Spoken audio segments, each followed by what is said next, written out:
आप सुन रहे हैं जगत गुरु तत्वदर्शी संत रामपाल जी महाराज द्वारा लिखित पुस्तक मुसलमान नहीं समझे ज्ञान कुरान का पेज नंबर 198। अलखिजर ने कहा कि अच्छा, अगर आप मेरे साथ चलना ही चाहते हो तो ध्यान रहे आप किसी चीज के बारे में मेरे से सवाल ना कीजिएगा जब तक मैं खुद उसके बारे में ना बताऊं। इस मकाम से मूसा ने अपने शागिर्द को वापस भेज दिया और अलखिजर के साथ अपना सफर शुरू किया। रास्ते में कुछ मस्किन लोगों की एक कश्ती देखी।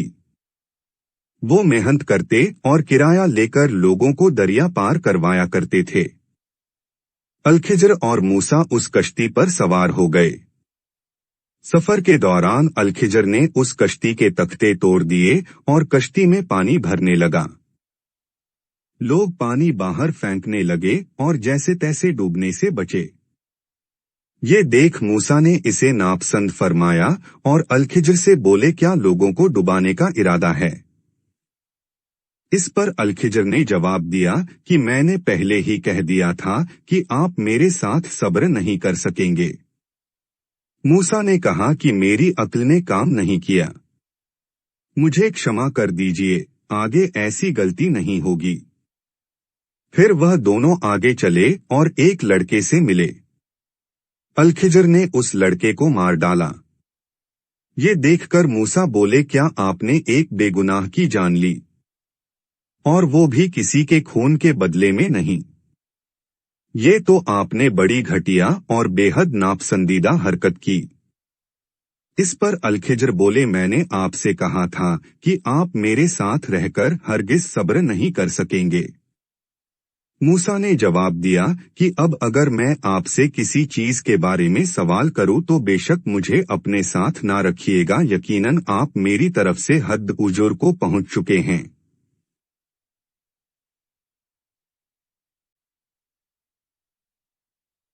एक बार फिर सफर शुरू हुआ।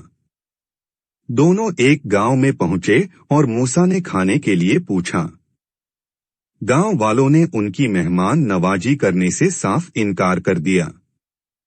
उस गांव में दोनों ने एक दीवार को देखा जो गिरने के करीब थी। अलखिजर ने उसे दुरुस्त कर दिया। ये देखकर मूसा बोल पड़े, आप चाहते तो इसकी गुजरत कीमत ले सकते थे जिसे देकर हम खाना खा सकते थे। अलखिजर ने मूसा से कहा, बस अब आपके और मेरे दरमियान जुदाई है। जाने से पहले मैं आपको उन बातों की हकीकत बताऊंगा जिन पर आप सब्र ना कर सके। एक कश्ती कुछ गरीब मस्किन लोगों की थी जो दरिया में कामकाज करते थे। मैंने उसमें कुछ तोड़फोड़ करने का इरादा किया क्योंकि उनके आगे एक बादशाह था जो हर एक सही कश्ती को जबरन जब्त कर लेता। छेद होने की वजह से वो बादशाह उनकी कश्ती को जब्त नहीं करेगा और वो मस्किन कुछ पैसे लगाकर उसे दुरुस्त कर लेंगे। दूसरे वाकये के बारे में बताया कि उस लड़के के माँ बाप अल्लाह को चाहने वाले थे। हमें खौफ हुआ कि कहीं ये लड़का उन्हें अपनी सरकशी और कुफ्र से आजिज और परेशान ना कर दे। इसलिए हमने चाहा कि उन्हें उनका परवरदिगार उससे बेहतर पाकीजगी वाला व उससे ज्यादा प्यार मोहब्बत वाला बच्चा इनायत फरमाए। दीवार का किस्सा ये है कि उस गांव में 2 यतीम बच्चे हैं जिनका खजाना उस दीवार के नीचे दफन है। आप सुन रहे हैं जगत गुरु तत्वदर्शी संत रामपाल जी महाराज द्वारा लिखित पुस्तक मुसलमान नहीं समझे ज्ञान कुरान का पेज नंबर 199। उनका बाप बहुत नेक था। रब की यह चाहत थी कि ये दोनों यतीम अपनी जवानी की उम्र में आकर अपना ये खजाना उस रब की मेहरबानी और रहमत से निकालें।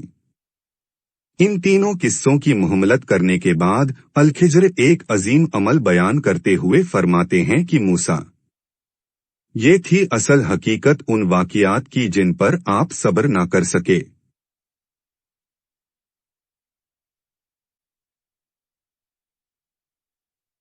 संपूर्ण अध्यात्म ज्ञान के विषय में प्रमाण। सूक्ष्म वेद कलामे कबीर वाणी के अतिरिक्त किसी धर्म ग्रंथ में संपूर्ण अध्यात्म ज्ञान नहीं है। प्रमाण हिंदू धर्म के मुख्य ग्रंथ 4 वेद, ऋग्वेद, यजुर्वेद, सामवेद तथा अथर्ववेद हैं। उनका सार यानी संक्षिप्त में ज्ञान श्रीमद्भागवत गीता है। इनका ज्ञान भी उसी अल्लाह प्रभु ने दिया है जिसने चारों किताबों जबूर, तौरेत, इंजिल तथा कुरान का ज्ञान दिया है। यजुर्वेद अध्याय 40 मंत्र 10 में वेद ज्ञान दाता ने कहा है कि कोई तो परमेश्वर को कभी न उत्पन्न होने वाला यानी निराकार बताता है, कोई उत्पन्न होने वाला साकार मानते हैं, जैसे राम कृष्ण का जन्म हुआ, इनको प्रभु मानते हैं। परमात्मा निराकार है या साकार है? उत्पन्न होता है या उत्पन्न नहीं होता है? अवतार धारण करता है या नहीं करता? इसके विषय में धीराणाम तत्वदर्शी संत ठीक ठीक बताते हैं, उनसे सुनो। विशेष सिद्ध हुआ कि वेदों में संपूर्ण अध्यात्म ज्ञान नहीं है। श्रीमद् भगवत गीता में भी संपूर्ण अध्यात्म ज्ञान नहीं है। प्रमाण हिंदू समाज के लिए चारों वेद महत्वपूर्ण व विश्वास के योग्य ग्रंथ है। वेदों से अधिक गीता को पढ़ा जाता है। गीता का ज्ञान भी उसी प्रभु अल्लाह ने दिया है जिसने चारों वेदों तथा चारों किताबों जबूर, तौरेत, इंजिल तथा कुरान का ज्ञान दिया है। हिंदू धर्माचार्य मानते हैं कि श्रीमद् भागवत गीता चारों वेदों का सार है। इसी गीता के अध्याय 4 श्लोक 32 में कहा है कि ब्रह्मणः पूर्ण ब्रह्मा मुखे अपने मुख कमल से वाणी बोलकर यथार्थ ज्ञान प्रचार करता है। उनकी उस वाणी में बताया ज्ञान तत्व ज्ञान कहा जाता है। फिर गीता अध्याय 4 के ही श्लोक 34 में कहा है कि हे अर्जुन, उस तत्व ज्ञान को जो समर्थ परमेश्वर मुख से वाणी बोलकर बताता है, तो किसी तत्वदर्शी संतों से पूछो। दंडवत प्रणाम करके नम्रतापूर्वक प्रश्न करने से वे तत्वज्ञान जानने वाले ज्ञानी महात्मा तेरे को तत्वज्ञान का उपदेश करेंगे, क्योंकि वही यथार्थ ज्ञान वही समर्थ प्रभु समय समय पर अच्छी आत्माओं ने बंदों को बताता रहता है। इसलिए कहा है, वह ज्ञान वर्तमान में मुझ दास रामपाल दास के पास है। विश्व में किसी को उसका ज्ञान नहीं है।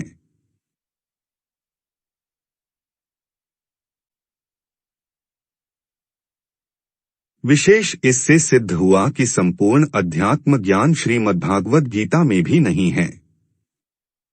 बाइबल जो जबूर, तौरेत तथा इंजिल तीनों पुस्तकों का योग है, इस बाइबल में तथा कुरान में भी संपूर्ण अध्यात्म ज्ञान नहीं है। आप सुन रहे हैं जगत गुरु तत्वदर्शी संत रामपाल जी महाराज द्वारा लिखित पुस्तक मुसलमान नहीं समझे ज्ञान कुरान का पेज नंबर 200। प्रमाण ऊपर अल-खिज्र अल-कबीर की जानकारी शीर्षक में बताया है कि जिस अल्लाह ने पवित्र पुस्तक जबूर का, पवित्र पुस्तक तौरेत तथा पवित्र पुस्तक इंजिल का ज्ञान दिया है, उसने हजरत मोहम्मद जी को भी बताया, जो पवित्र पुस्तक कुरान की सूरह काफ 18 आयत 60 से 82 में अंकित है कि मैंने मूसा को वह ज्ञान जानने के लिए एक शख्स के पास भेजा जो ज्ञान मूसा को नहीं था। उस ज्ञान के सामने मूसा को प्राप्त ज्ञान पुस्तक तौरेत कुछ भी मायने नहीं रखता। मूसा जी उस ज्ञान को प्राप्त किए बिना ही खाली लौट आया था। इस प्रकरण से कई बातें निकलकर सामने आती हैं। एक, वह ज्ञान तौरेत पुस्तक में नहीं है। यदि होता तो अल-खिज्र के पास ज्ञान प्राप्ति के लिए भेजने की आवश्यकता ही नहीं थी।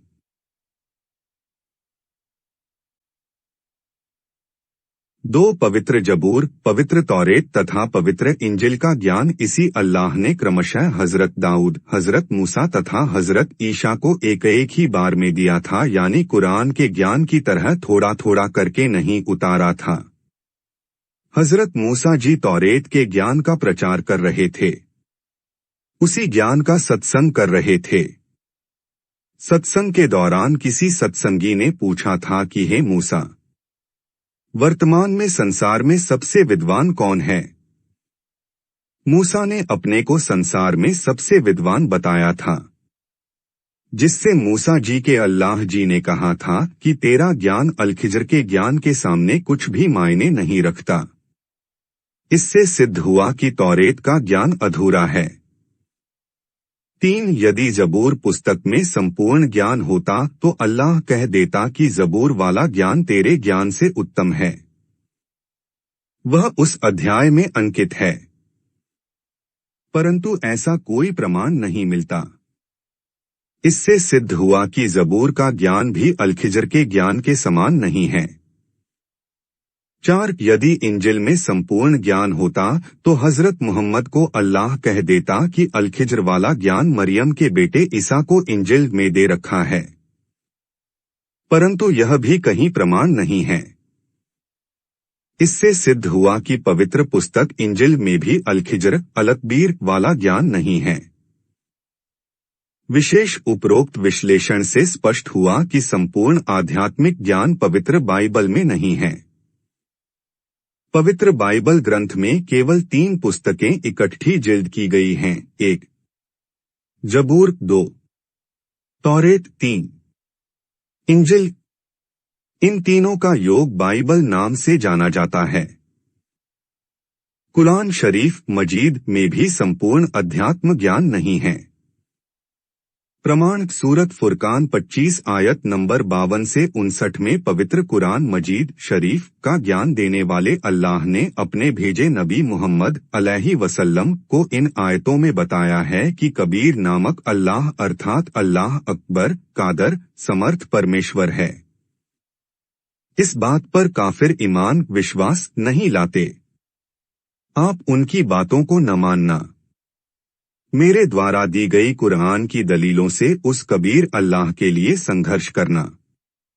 उसी ने आदमी उत्पन्न किए, उसी ने मानव को ससुराल बेटी बहू आदि दी, उसी ने 2 खारे तथा मीठे जल की दरियाएं बहाई। आप सुन रहे हैं जगत गुरु तत्वदर्शी संत रामपाल जी महाराज द्वारा लिखित पुस्तक मुसलमान नहीं समझे ज्ञान कुरान का पेज नंबर 201। दरियाएं बहाई, उनके बीच में मजबूत रोक लगाई। हमने तेरे को हजरत मोहम्मद को केवल उनको समझाने तथा अजाब से बचाने के लिए भेजा है। उनसे कह दो कि मैं तुमसे कोई पैसा नहीं लेता। कहीं यह समझो कि मैं स्वार्थ के लिए ऐसा कर रहा हूं। और ए पैगंबर, वह कबीर अल्लाह अपने बंदों के गुनाहों को क्षमा करने वाला बड़ा रहमान मेहरबान है। आयत नंबर 59। और वह अल्लाहु अकबर वही है जिसने 6 दिन में सृष्टि की उत्पत्ति की और फिर ऊपर तख्त सिंहासन पर जा बैठा। उसकी खबर पूर्ण जानकारी किसी बाखबर तत्वज्ञानी से पूछो। विशेष इससे सिद्ध हुआ कि पवित्र कुरान पुस्तक में भी संपूर्ण अध्यात्म ज्ञान नहीं है। परंतु लेखक का कहने का यह तात्पर्य बिल्कुल नहीं कि उपरोक्त सब शास्त्रों, पवित्र वेदों, पवित्र श्रीमद् भगवत गीता, पवित्र बाइबल तथा पवित्र कुरान का ज्ञान गलत है। उपरोक्त शास्त्रों का ज्ञान गलत नहीं, परंतु अधूरा, इनकम्प्लीट है। उदाहरण दें तो जैसे 10वीं कक्षा तक का पाठ्यक्रम सिलेबस गलत नहीं है, परंतु BA, BSc, PhD, इंजीनियरिंग तथा डॉक्टरी आदि के लिए आगे की पढ़ाई पढ़नी पड़ती है। वह पाठ्यक्रम 10वीं से आगे का होता है जिससे पढ़ाई का उद्देश्य पूर्ण होता है। वह संपूर्ण अध्यात्म ज्ञान अल्लाह कबीर स्वयं ही पृथ्वी पर प्रकट होकर बताता है। परमेश्वर कबीर माता से जन्म नहीं लेता। वह ऊपर सतलोक वाले अपने सिंहासन तख्त से सशरीर चलकर आता है। जैसे बाइबल ग्रंथ में भी प्रमाण है कि सृष्टिकर्ता परमेश्वर का निज निवास ऊपर के लोक में है जो सर्वोच्च आकाश पर है। परमेश्वर ने वहीं से आकर सृष्टि की रचना 6 दिन में संपूर्ण की और 7वें दिन ऊपर तख्त सिंहासन पर जा विराजा। 7वें दिन विश्राम किया।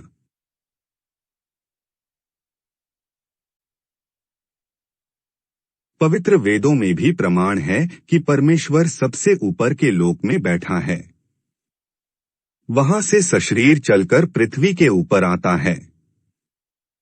नेक बंदों को जो परमात्मा की खोज में लगे रहते हैं उनको मिलता है। किसी संत या जिंदा बाबा के रूप में साधकों से आमने सामने बात करता है। उसे पृथ्वी पर पहचानना कठिन होता है। वह पूर्ण ब्रह्म कादर अल्लाह कबीर कुरान बाइबल वेद गीता आदि के ज्ञान देने वाले की तरह छुपकर काम नहीं करता। जो पर्दे के पीछे से यानी गुप्त रहकर बात करता है या किसी में प्रवेश करके बात करता है, वह ज्योति निरंजन काल शैतान है। इसने कभी भी किसी के सामने प्रत्यक्ष न होने की प्रतिज्ञा कर रखी है।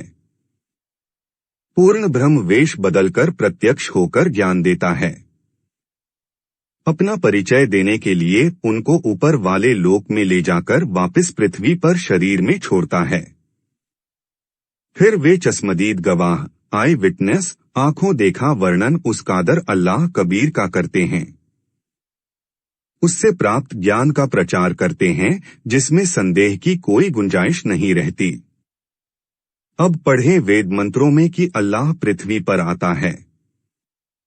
यथार्थ ज्ञान भक्तों को बताता है। साधना के सच्चे नामों का ज्ञान भी बताता है। आप सुन रहे हैं जगत गुरु तत्वदर्शी संत रामपाल जी महाराज द्वारा लिखित पुस्तक मुसलमान नहीं समझे ज्ञान कुरान का पेज नंबर 202।